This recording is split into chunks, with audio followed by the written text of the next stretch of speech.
সকলৰ একাংশই উচ্চ শিক্ষিত একাংশই কাৰ্বি ভাষা ক'বলৈ লাজ কৰে। তেওঁলোকে অসমীয়া ভাষা কয় বা ইংৰাজী ভাষা কয়। গতিকে মই তেওঁলোকক অনুৰোধ কৰিছোঁ, কাৰ্বি ভাষা আমাৰ হৃদয়ৰ ভাষা। আমি কাৰ্বি ভাষাৰ যোগেদি আমি ভাষাটোক জাতিটোক আমি আগুৱাই নিব লাগিব। আমি সেইদিনাখন এটা কথা কৈছিলোঁ যে কাৰ্বি ভাষাই কিয়, কাৰ্বি পাহাৰত থকা যিবিলাক পাহাৰ আছে, টিলা আছে, পাহাৰৰ টিলা, ইটো টিলাৰ মানুহে সিটো টিলাই কথা পাতিব নোৱাৰে, বিভিন্ন জনগোষ্ঠীৰ মানুহ। সেই সময়ত প্ৰয়োজন হয় অসমীয়া ভাষা। সংযোগী ভাষা হিচাপে অসমীয়া ভাষা কাৰ্বি আংলঙত অতি প্ৰিয় ভাষা। সেয়ে মই তেখেতে তাতে অনুৰোধ কৰি আহিছিলোঁ যে কাৰ্বি ভাষাৰ লগতে আমি অসমীয়া ভাষাও শক্তিশালী কৰি ৰাখিব লাগিব সংযোগী ভাষা হিচাপে। ইটো টিলাৰ মানুহে সিটো টিলাৰ মানুহৰ লগত কথা পাতিবৰ কাৰণে আমি অসমীয়া ভাষাটো শক্তিশালী কৰি ৰাখিব লাগিব। কেৱল কাৰ্বি ভাষাই নহয়, সকলো জনগোষ্ঠীয় ভাষাতেই আমাৰ এই প্ৰয়োজন আছে। সেয়ে আমি সকলোৱে ঐক্যবদ্ধ হৈ অসম সাহিত্য সভাৰ লগত একেখন মঞ্চৰ পৰা ক'ব লাগিব, মাতৃভাষাৰ জয় হওক। মই সকলোকে অনুৰোধ কৰিছোঁ, সকলো জনগোষ্ঠীৰ মানুহে একাত্ম হৈ ভাষাৰ মাতৃভাষা আমি আগুৱাই লৈ যাব লাগিব। আমাৰ বিগত দিনসমূহত চলি থকা সমস্যাসমূহৰ ভিতৰত সীমা সমস্যাও আছে। সীমা সমস্যা সমাধানৰ কাৰণে আমি যথেষ্ট চিন্তা কৰিবলগীয়া বিষয়, চৰকাৰী পক্ষৰ লগত আলাপ আলোচনা কৰিব লগা বিষয়। সীমা নিৰ্ধাৰণ নোহোৱাৰ কাৰণেই আমাৰ ভাই বন্ধুৰ মাজত সংঘাত সৃষ্টি হৈছে। সেই কথা আমি বঢ়াই নকলেও হ'ব। গতিকে এই সমস্যাসমূহৰ সমাধানৰ কাৰণে আমাৰ ভাই বন্ধুসকলৰ মাজত যাতে সংঘাত সৃষ্টি হ'ব নোৱাৰে, তাৰ কাৰণে চৰকাৰী পক্ষই ব্যৱস্থা গ্ৰহণ কৰিব লাগিব। এই আমাৰ অসম সাহিত্য সভাৰ মজিয়াৰ পৰা থাকিব।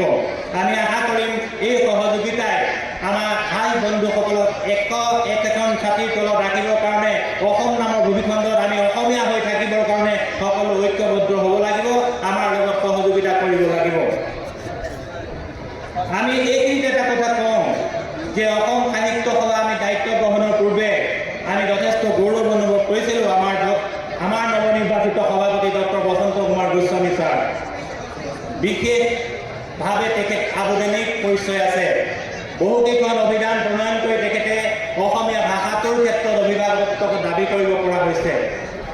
ফেচবুকত যেতিয়া অসম সাহিত্য সভাৰ কাৰ্যসূচীসমূহ ৰঙা ৰঙা আখৰে গোল কৰি যেতিয়া ঘূৰি ফুৰে, তেতিয়া আমাৰ চিন্তা লাগে যে আমাৰ কাৰ্যকালত তেনেকুৱা হ'ব নেকি, যে ভাষা ৰক্ষাৰ ক্ষেত্ৰত অভিজ্ঞ ব্যক্তি এজন আমি সভাপতি হিচাপে পাইছোঁ। আমাৰ উপসভাপতি পদুম ৰাজ ডাঙৰ ভাষাৰী ছাত্ৰ। গতিকে মই ভাবিম আমাৰ কাৰ্যসূচীসমূহ তেনেকুৱা যাতে হ'বলৈ নাপায়, তাৰ কাৰণে আমি ব্যৱস্থা গ্ৰহণ কৰিম।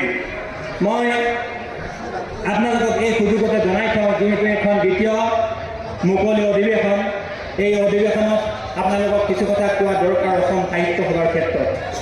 কেতিয়াবা দেখা যায় যে অসম সাহিত্য সভাৰ কেইখনমান দুৱাৰ খিৰিকী বন্ধ হৈ থাকে। অজানিতেই হওক বা জানিতেই হওক, সেই দৰ্জা খিৰিকীবিলাক বন্ধ থাকিলে বহুত মানুহ সোমাবলৈ সুযোগ নাপায়। ডক্টৰ ধ্ৰুৱজ্যোতি বৰা, ডক্টৰ পৰমানন্দ ৰাজবংশী যেতিয়া সভাপতি আৰু প্ৰধান সম্পাদক হৈ আছিলে, তেতিয়া গঠন কৰা হৈছিলে স্থায়ী বিত্তীয় নিধি। এই বিত্তীয় নিধিৰ যোগেদি কিছু বাস্তৱ পদক্ষেপ গ্ৰহণ কৰা হৈছিলে, এটা বৌদ্ধিক চিন্তা কৰা হৈছিলে। আপোনালোকে নিশ্চয় জানে যে অসম সাহিত্য সভাৰ যেতিয়া কৰ্মচাৰীসকল বহুত কম সংখ্যক কৰ্মচাৰী আছে, যাৰ যোগেদি অসম সাহিত্য সভাই দায়িত্ববিলাক পালন কৰিব লাগে, তেতিয়া দৰমহা দিব নোৱাৰা এটা অৱস্থা হয় পইচাৰ অভাৱত। সেই সময়ত ডক্টৰ ধ্ৰুৱজ্যোতি বৰা ছাৰে সভাপতিৰ অভিভাষণত উল্লেখ কৰিছিলে যে স্থায়ী বিত্তীয় নিধিৰ যোগেদি যি 10 কোটি টকা নিৰ্ধাৰণ কৰা হ'ব, তাৰ সুবিধে চৰকাৰী আমাৰ কৰ্মচাৰীসকলৰ সকলো দৰমহা আদায় দিব পৰা যাব।